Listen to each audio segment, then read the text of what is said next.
Good morning मित्रांनो. चला, एक नवीन प्रकारची गोष्ट मी तुमच्या पुढे मांडणार आहे. मी एक नवीन प्रकारची म्हणतोय, नवीन गोष्ट सांगणार नाही. गोष्ट ही पारंपरिकच सांगणार आहे, जी तुम्ही आतापर्यंत लहानपणापासून ऐकत आला आहात, किंबहुना आजही ऐकत असता. आणि सोबतच विशेष म्हणजे लहान मुलांना या गोष्टी वारंवार ऐकवल्या जात असतात. त्यातीलच ही एक गोष्ट आहे आणि ती फार संपूर्ण प्रदेशात फेमस आहे असं म्हणावं लागेल, सगळीकडे.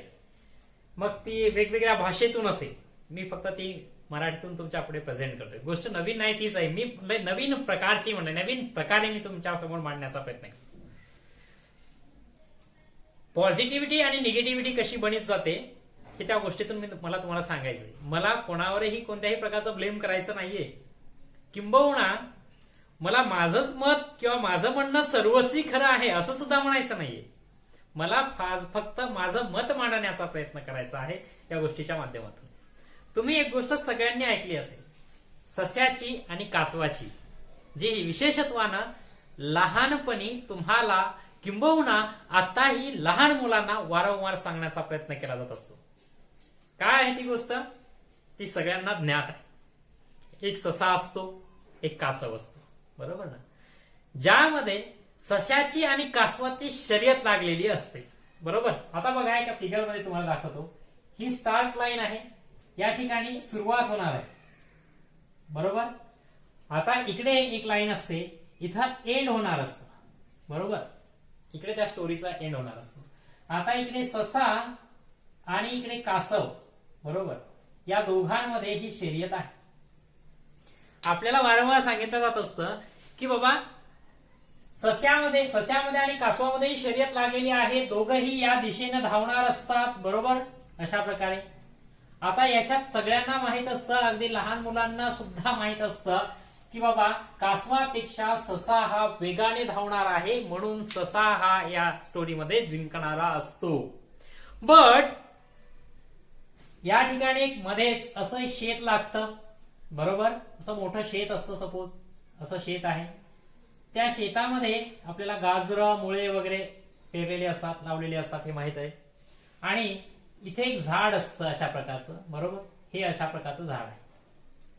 आता असं होतं की या दोघांची शर्यत लागलेली असते, ससा आणि कासव. मग या शर्यतीमध्ये जो कासव आहे तो कासव फार वेगाने धावत सुटतो आणि वेगाने धावत सुटतो. मग रस्त्यामध्ये इथे पोहोचल्याच्या नंतर त्या कासवाला हे गाजराचं आणि मुळ्याचं शेत दिसतं. मग हा ससा जो असतो तो ससा काय करतो, या शेतातलं गाजर आणि मुळे दोघेही जे आहेत ते काय करतो, तो घेतो आणि या झाडाच्या सावलीमध्ये खात बसतो, किंवा त्या शेतात खातो, या शेतातच खातो. आणि त्या झाडाच्या सावलीखाली मस्त थंडगार झाडाची सावली आहे, ते पाणी पितो पाटाचं त्या शेतातलं, आणि मस्त पैकी काय करतो की त्या झाडाच्या सावलीमध्ये जाऊन तो आरामात झोपी जातो, बरोबर. आता हा बेचारा कासव असतो, तो हळूहळू हळूहळू हळूहळू, बरोबर, तो चालत असतो. आणि हा कासव कधी या सस्याच्या समोर निघून जातो आणि इकडे या एंड लाईनच्या पलीकडे जाऊन जो कासव आहे तो कासव थांबतो आणि शर्यत जिंकतो, बरोबर. म्हणून असं म्हटलं जातं की कासव या स्टोरीमध्ये जिंकत असतो. म्हणजे ससा हा खूप वेगाने धावणारा आहे, पण ससा जरी वेगाने धावणारा असला तरी ससा हा कसा म्हणजे खाणारा आहे जास्त, किंवा आळशी आहे, झोपणारा आहे, किंवा दूरदृष्टिकोन पाहणारा नाहीये, किंवा आपली जी टार्गेट आहे त्या टार्गेटकडे फोकस करणारा नाहीये, असं दाखवण्याचा प्रयत्न विशेषतः स्टोरीमधून असतो, बरोबर. आणि एक नवीन प्रकारची स्टोरी यातून सांगा. जनरली तर माहित आहे आपल्याला की एक काही स्टोऱ्या तुम्ही ऐकल्या, काही किंवा काही शेर वगैरे असे काही वाक्य तुम्ही स्टेटमेंट्स वगैरे ऐकलेली असतील. असं पण म्हटलं जातं की लंबी रेस का घोडा दम से दौडता है, हे पण तेवढंच करायचं, बरोबर ना. सशासारखं हळूहळू दौडायचं, पण आपली रेस लांब आहे ना, आपण जिंकलो पाहिजे, बरोबर. आता त्यानंतर हे पण तुम्हाला माहित है कि अगर तेज नहीं दौड़ोगे तो दुनिया तुम्हें कुचल कर आगे निकल जाएगी.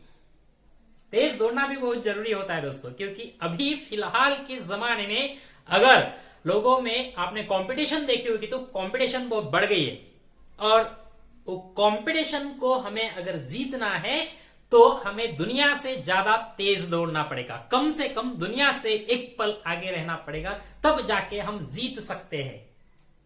इसलिए हमें इकडे यावं म्हणून फक्त कासव असून चालणार नाहीये, तर आम्हाला या सशासारखं वेगात पण धावावं लागणार आहे. फक्त आम्हाला आता सशाला हुशार करावं लागणार आहे की बाबा तुला गाजर खायचीच ना, तर ही गाजर हातात घेऊन धावत जा आणि या एंडिंग लाईनच्या पलीकडे जाऊन बस. आपल्या स्टोरीतला कासव आज तेच करणार आहे मित्रांनो. हे बघा, ही आपली स्टार्ट लाईन इकडे आहे, आपली एंड लाईन इकडे आहे. हा इकडचा कासव आहे, हा इकडचा ससा आहे, बरोबर. दोघही आता या रेसला लागलेली आहेत, या स्पर्धेला लागलेली आहेत आणि या डायरेक्शन मध्ये ती धावतायत, बरोबर. आता सेम अशाच प्रकारचं शेत इकडे या सशाच्या बाजूने आहे आणि इथं हे झाड पण आहे, बरोबर. पण आता ससा मात्र थोडासा आपण हुशार करूया. या पहिल्या स्टोरीच्या सस्यापेक्षा आपल्या स्टोरीतला ससा आपण थोडासा हुशार करूया, बरोबर. मग हा ससा हळूहळू हळूहळू काय होतो, इथपर्यंत जातो. हे जे शेत आहे, या शेतामध्ये गाजर, मुळा वगैरे त्याला जे काही असतं त्याचं खाद्यपदार्थ ते त्याला इथे भेटतात. पण हा ससा हुशार आहे, कासवाच्या पुढे धावायला लागलेला आहे तो, कारण तो वेगातच धावणार आहे. कासवाची आणि सशाची जोडी ते लागू शकणार नाही. मग ससा काय करतो की या शेतातली गाजर घेतो, पण तो या झाडाखाली बसत नाही, कारण आता आपण सशाला हुशार केलेला आहे. हा ससा पुढे जातो. ही जी एंडिंग लाईन आहे मित्रांनो, या एंडिंग लाईनच्या पलीकडे इकडे कासव जाऊन बसतो, ससा जाऊन बसतो आणि ससा हा यावेळेस जिंकतो. पहिल्या वेळेस कोण जिंकत होता, कासव जिंकत होता, बरोबर. यावेळेस कोण जिंकणार आहे, ससा जिंकणार आहे. ओके, का, कारण ससा इकडे गाजर घेऊन थांबत बसलेला नाहीये. ससा हा इकडे जाऊन थांबलेला आहे, कारण सशाला माहित आहे इकडे पण एक मोठं झाड आहे, या झाडापेक्षा याची सावली फार गार आहे, गडद सावली आहे, आणि त्या सावलीमध्ये जाऊन हा ससा बसतो आणि तो जिंकतो.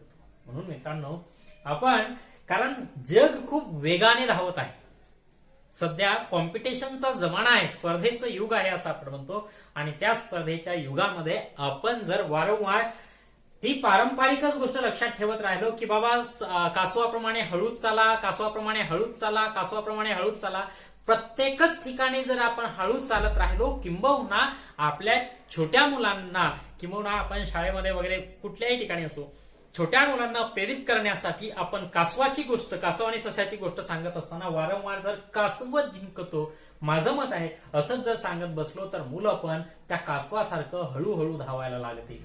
पण जमाना हा हळूहळू धावण्याचा नाहीये, वेगाने धावण्याचा आहे. आता जसा शेर मी तुम्हाला पिक्चर मधला सांगितलेला होतं की अगर तेज नहीं भागोगे तो दुनिया कुचल कर तुम्हें आगे निकल जाएगी. म्हणून तुम्हाला तेज पण पळवावं लागणार आहे. फक्त तेज पळताना एवढंही तेज नको की आपल्याला दम लागेल, पण मात्र स्पीड आपली मेंटेन ठेवावी लागणार आहे. आणि आपला ससा मात्र आपल्याला हुशार करावा लागणार आहे. तो म्हणजे इथून गाजर घेईल, पण तो पलीकडे जाऊन खात बसेल. म्हणजे आधी टार्गेट फिक्स करा, आधी टार्गेट जे आहे ते टार्गेट अचीव्ह करायचंय, ते मिळवायचं टार्गेट, आणि नंतर त्या टार्गेटच्या पलीकडे गेल्याच्या नंतर आपण थोडंसं विलासात किंवा आरामात बसायचं आहे.